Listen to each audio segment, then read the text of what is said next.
The Mouse in the House by Isla MacDonald. Mrs. Mouse came out of her cover one winter's night. Squeak, squeak! She looked left, looked right, and then darted off out of the wood towards the house. Ollie Owl flew overhead. Screech! Screech! Mrs. Mouse cowered under the wall until he had gone. She scurried along the wall. Sniff, sniff. Then she came to a hole in an air brake. In she went. It was dry, dark, and dusty. Squeak, squeak! Where does this lead? Off she scurried, following her nose, until suddenly there she was on the carpet in a room. It was soft, dry, and warm. Sniff, sniff. Off she went, following her nose, until there she was, sat on the settee with cushions. There were crisp crumbs and a big feast. They need cleaning up, and quickly they were gone. Gobble, gobble. Off she went, squeak, squeak, following her nose, and into the kitchen she came. This was a real delight. Squeak, squeak! What could she find? She found the biscuit cupboard, and then on to the newspaper cupboard, and then the pans. There was olive oil on the windowsill. What a feast, all quiet, dark and safe and warm. No Ollie Owl. After a night exploring, out went Mrs. Mouse and found Mr. Mouse fast asleep under a pile of leaves. Squeak, squeak! Mr. Mouse, I've found a nice warm place for winter. Mr. and Mrs. Mouse rested for the day, and when dark came, Mrs. Mouse took Mr. Mouse for a tour. They went into the cupboard and found the newspapers. Squeak, squeak, said Mrs. Mouse. Let's make a nest. And that's exactly what they did. Mr. and Mrs. Mouse decided to stay and snuggle down together, nice, safe and warm. When daytime came, the family started to move around. Mr. and Mrs. Mouse watched them have breakfast and then started to doze. The family didn't come near the cupboard and knew nothing about them. Mrs. Mouse thought it was very comfortable and said to Mr. Mouse, Squeak, squeak! Let's get Auntie and Uncle Mouse to move into that cupboard. And that's exactly what happened. At night, when the family had gone to sleep and they all went and sat on the settee together and even found a few biscuit crumbs, Mr. and Mrs. Mouse felt very comfortable and decided to have a family. The children arrived, 10 of them. They took the house safety and warm for granted and ran around and left signs of mouse. The family said, What's that noise? What are these mouse droppings? They started to hunt and found Mr. and Mrs. Mouse's nest and then Aunt and Uncle Mouse's nests. The mouse fled to the outhouse and hid under the floor.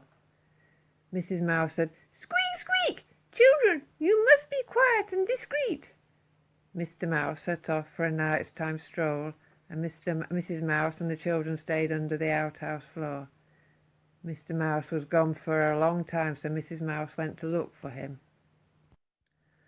To her horror, she found him encased in a see-through tube. Squeak, squeak! How did you get stuck in there? Mr. Mouse said there was some chocolate, so he went in and ate it, and then lo and behold, he was stuck. Mrs. Mouse pushed and shoved, but he was really stuck.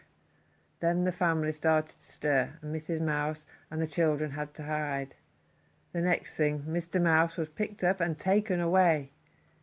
Mrs. Mouse was distraught, but the holes out had been blocked. She worried and worried all day. When night time came, she heard a voice from the outside. It was Mr. Mouse. He said he'd been transported to the wood where things had released him. He was out and okay. He said to Mrs. Mouse, Get Uncle into the transporter with the chocolate and see where it took him. Uncle wasn't keen, but Mrs. Mouse and Auntie Mouse told him to get on with it. So in he got, and the trap door came down. Uncle ate the chocolate and waited the night out with the others watching him from the outside. Morning came, and he got picked up and transported to the wood where he was released. Out he jumped and ran away into the foliage. Mrs. Mouse and Auntie waited to hear what had happened. At dusk, Mr. Mouse and Uncle came and shouted in that they were together and for Auntie to get into the transporter next. And so it proceeded like this, night by night, until the group in the wood was bigger and there were only 2 babies left in the house.